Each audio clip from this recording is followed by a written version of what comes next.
Պարոն քաղաքապետ, PBL-ի բաց աղբյուրների տվյալները ունեն մինչև 7 օրվա կանխատեսելիություն եւ հաշվի առնելով PBL-ի ուղիղ գծային կապը PM2.5-ի հետ արդեն իսկ մշակել ենք բանաձև, որ այդ նույն 7 օրի կանխատեսում ունենանք, այս պահին տեստավորման փուլում ենք, որից հետո նաեւ սա կհրապարակենք։ Շատ բարի, ավելի պարզ լեզվով ասած, սիրելի երևանցիներ, իրականում Երևանի քաղաքապետարանը հիմա կենտրոնացած է օդի որակի խնդրի ավելի վերլուծական տվյալներ տալու եւ այդ վերլուծական տվյալների հիման վրա նաեւ մեր գործողությունները կարգաբերելու։ Մասնավորապես մենք ինվերսիոն շերտի կանխատեսումներն ենք կարողանալու իրականացնել, ինչ է նշանակում սա, սա նշանակում է, որ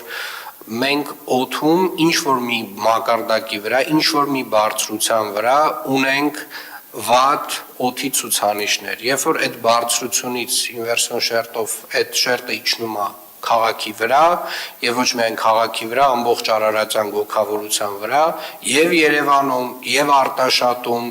եւ Վեդիում, եւ Փոքր Վեդիում, եւ նաեւ Թուրքիայի տարածքներում Արարատյան գոգավորությունում մենք ունենում ենք նմանատիպ խնդիր։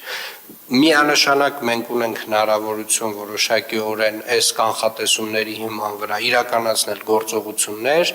եւ նաեւ պետք է խնդրեմ երևի թե հաջորդ շաբաթ պարոն Տիգրան Արզումանյանը ներկա լինի եւ ներկայացնի իր կատարած աշխատանքը եւ մասնավորապես այն վերլուծությունները, որոնք որ կան, որ մենք որոշակիորեն այս իրազեկվածությունը ինչով է կարեւոր, որովհետեւ ես այդպես մարդկանց հետ խոսակցության մեջ հասկանում եմ, որ կան ինտուիտիվ բաներ, որ մեզ իրապես թվում է, որ օրինակի համար, եթե Երևան քաղաքը վերածվի մի մեծ անտառի, այս խնդիրը կվերանա։ Դա իրականությանը չի համապատասխանում։ Դրա ապացույցն է օրինակ Սարայևո քաղաքը Բոսնիա-Հերցեգովինայում, որը ավելի շատ անտառ է, հետո նոր քաղաք, այսինքն անտառի մեջ քաղաք, որտեղ ցուցանիշները խայտառակ բարձր են եւ իրականում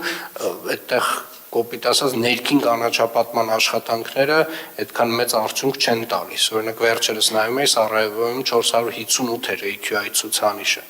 Շատ կարևոր է, բայց այնուամենայնիվ կանխատեսումները, որոնք որ արվում են արհեստական բանականությամբ, եթե ճիշտ եմ հասկանում, պարոն Մանուկյան, եւ այդ կանխատեսումների հիման վրա Երևանի քաղաքապետարանի գործողությունների պլանավորումը։ Ես կարծում եմ պարոն Արզումանյանի զեկույցը մի քիչ ավելի ընդլայնված հաջորդ շաբաթ երբ ներկայացվի, ըստ այդմ նաև հետագա քայլերի մասին ավելի լայն իրազեկենք։ Շնորհակալ եմ հարգելի գործընկերներ, այսքանը։